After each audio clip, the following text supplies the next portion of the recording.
Good evening. I'm Dagen McDowell. And I'm Sean Duffy. Welcome to The Bottom Line. A world in turmoil. That's Joe Biden's brand as president. First, his disgraceful surrender to the Taliban and catastrophic withdrawal from Afghanistan. That, of course, emboldened Russia to go ahead with the full-scale invasion of Ukraine, a quagmire with no end in sight. Now, once again, the Middle East descending into chaos. Hamas terrorists savagely launching a surprise attack on innocent Israelis and others. The conflict now on the verge of major escalation. And as a post-war international order rapidly disintegrates before our very eyes, the leader of the free world, our commander in calamity, our captain in chaos himself, he spent the weekend, no, not in the Situation Room. He's bumbling and stumbling around a different place entirely, and that would be the beach. Feeble, apathetic, lethargic, none of this goes unnoticed. Even rapper 50 Cent calling out Beach Bum Biden on social media saying, "Hey, Joe, get the fudge up. We in trouble, man." He's not wrong. It's worth noting that that picture included there is old, but the message still stands, pun intended. Yeah, yes, good pun that was. All right. He knew that the Biden campaign was spending millions, we knew this, appealing to the younger voters. What we didn't know was just how serious Joe was taking it. Now, Joe, just because Gen Z women are adopting the snail girl attitude when it comes to work, well, it doesn't mean you should too.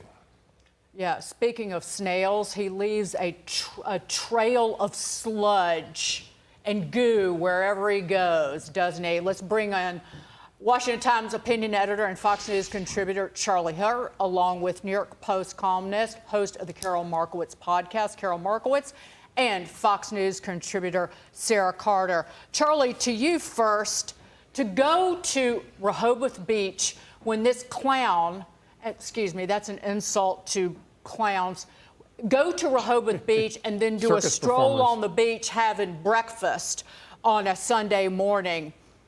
Given what has gone on with the atrocities, this is really Joe Biden's brand, is it not? It really is. And, you know, you make a great point, because I was getting ready to say that the guy is so out of touch. He's so clueless about what's going on in the wake of his catastrophic decisions. But you make a very good point. This is probably intentional. He's probably rubbing it in people's faces. But it is truly astonishing the direct line you can draw from every single one of his policies that lead to all of these catastrophes around the world, whether it's his decision to abandon the border and then what happens after that at our southern border, or his decision to stagger American energy independence and jack up the price of oil so that suddenly Russia and Iran have so much money they can go shopping, and shopping they went. All of this is a direct result of this president's policies. And you have to ask yourself, is it intentional? Well, Carol, I would say that it's important that the President of the United States projects strength. And strength comes from being in the White House, maybe in the Situation Room, in the Oval Office, not walking along the beach. Many conservatives have pondered, who's running the show? It's not Joe Biden. Someone else has to be calling the shots. And this just gives that theory more credibility. If Joe can go to the beach as we're dealing with Ukraine and Israel, someone else must be in the Situation Room, you know, being the commander-in-chief, but it's not Joe. That's exactly the problem here. Who is the commander-in-chief? And yeah, I would love to see some strength projected from this administration. I'd love to see some competence. I'd love to see some normalcy. I'd love to see any number of things from this administration that we're just not seeing. I didn't get to go to the beach, and I live in South Florida because I've been so wrapped up in the news. Yet our president is strolling along in his jacket, for some reason going to a cold beach in Delaware. I just don't get it. What are you trying to show the world? Are you trying to show that you don't care? Because that is what you're showing. And you're definitely showing it to the American people, too. A lot of us are hurting. A lot of us are scared. And I think for the president to just be on, you know, yet another mini vacation when the world is blowing up is so unacceptable. Sara, again, if you just focus here on the United States, it's just catastrophic what this administration has done, inflicting suffering and hardship on the American people, whether it's the open border or sky-high inflation. Yeah, well, absolutely, Dagen. I mean, let's just take a look at what's happening. We have catastrophe in Ukraine with Russia. We're watching right now in the Middle East. The world is basically on fire. China is getting involved. We have our naval fleets out there. We see our adversaries circling around the United States like sharks in infested waters ready to attack us. And we have a president that is basically sitting on the sidelines and really doesn't know what is actually going on. I was stunned when he came and spoke before the American people on Thursday and then made a statement to Israel, asking Israel to show restraint. I was stunned because Israel was the one that was attacked with such a brutality, such a barbaric nature that even describing what happened to the people on October 7th is beyond words. That one of the youngest hostages being held right now is a 9-month-old baby boy, a 9-month-old child, and they're asking Israel to show restraint. Now, Israel is a sliver surrounded by enemy states in the Middle East. And I spoke to people today that are in Israel that were explaining to me what was going on in Gaza. And I said, when will we see Israel enter Gaza? It could be any time now. So we have a world that is literally on fire, and we have a president that is checked out, and we have the American people that are now wondering what is going to happen next, because it's not going to end with Israel.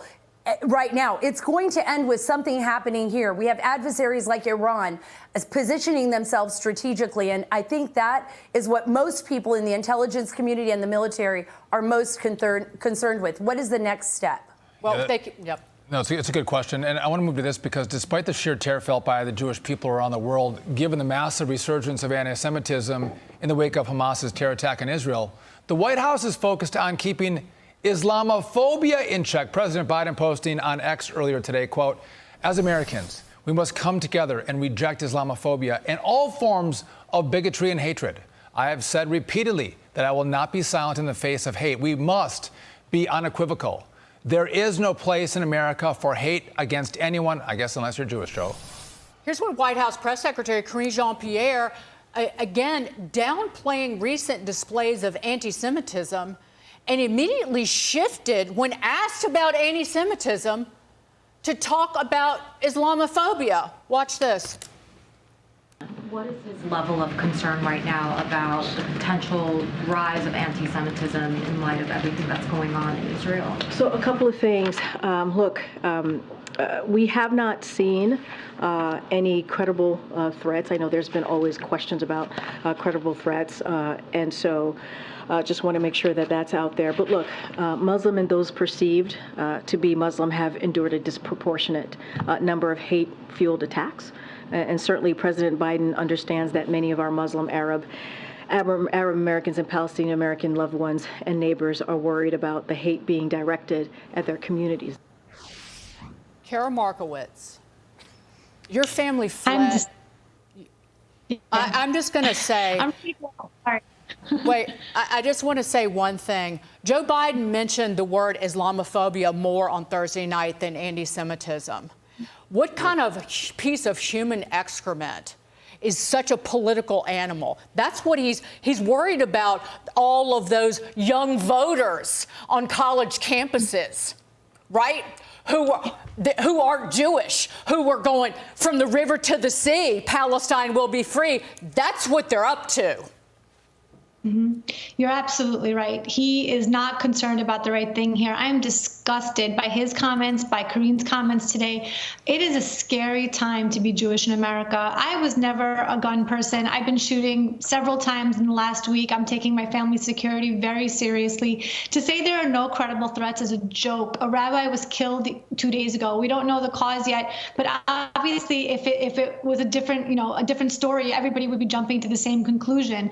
I think that what we have right now is a lie being spread. You don't see Jewish groups marching around calling for deaths of Palestinians. You don't see anything like that. You don't see Jewish groups celebrating any Palestinian deaths. What you do see is large groups of Palestinian waving flags saying that Palestine will be free from the river to the sea, which specifically means removal of Israel. And I think anybody giving credence to that chant, anybody marching with those people, anybody, tearing down posters of the hostages that are being held in Gaza are all Jew haters. And I think the White House needs to grow a pair and talk to those people, criticize those people, and say, no, we're not going to stand for it. Charlie, we're a year away from an election, and no doubt all these decisions have a political tinge to it. And we shouldn't talk about politics in this time, but I'm going to, because I think what Joe Biden is doing is he's looking at votes. And I think he probably feels comfortable that the Jewish voter is going to stick with him, even though you have a portion of his party, the Squad, that is absolutely anti-Israel and anti-Jewish, and he's making a play for those who love Hamas. Unpack that for us. Explain what the heck is going on here, because to me it makes no sense at all. So it's amazing, Sean, because it's like there's no room for decency when you're dealing with politics with people like Joe Biden. The reason he talked about Islamophobia during that speech and harangued America as being some racist Islamophobic place is because it's a very effective tool for ginning up the haters in your party, and that's all that's all these people have left. And I often sort of, in my more hopeful moments, I think that we're sort of in the death throes of the Democrat Party, because we are seeing what we have seen from them, the entire Biden administration, but also even before that. All they have left anymore is this racial hatred that they try to gin up. And we saw it with all the BLM stuff. That's their only, they have no ideas. They have no suggestions. They don't like America. They don't like Americans. But what they are good at is deploying these tactics to pit people against each other based on race. It's the most disgusting thing I've ever seen in politics. We stamped this out 50 years ago, but these people are bringing it back. And they're bringing it back because it's effective. Yep. And they can actually win elections by doing it. And we must reject it. We must stand and be decent and overcome their disgusting tactics with our decency. Sara, real quick, final word. Absolutely. Yeah, absolutely. I agree with Charlie wholeheartedly on this. I think it's a divide and conquer approach. But I think the one thing that we have to remember, there are a lot of anti-Semites in this administration, a lot of people who have backed Iran, supported Iran, still want the JCPOA, and is placing the United States in a very dangerous predicament. Our border's wide open. Iran has its eyes set on the United States as well. And if it happened in Israel, believe me, it can happen here tenfold. We've got to keep our eyes and ears peeled, and we've got to speak out against this hatred. And Hamas is nothing but monstrous. That's all I have to say. We have to speak out against this hatred, no doubt. Charlie, Hurt, Karol, Sara, thanks for joining us. Appreciate it. Thank you. Thank you. Thanks, guys. And Iran is at least $100 billion richer because of oil revenue that the Biden administration allowed. Why do you think that they attacked Israel, Hamas, and Hezbollah? Because they're richer, because of Biden.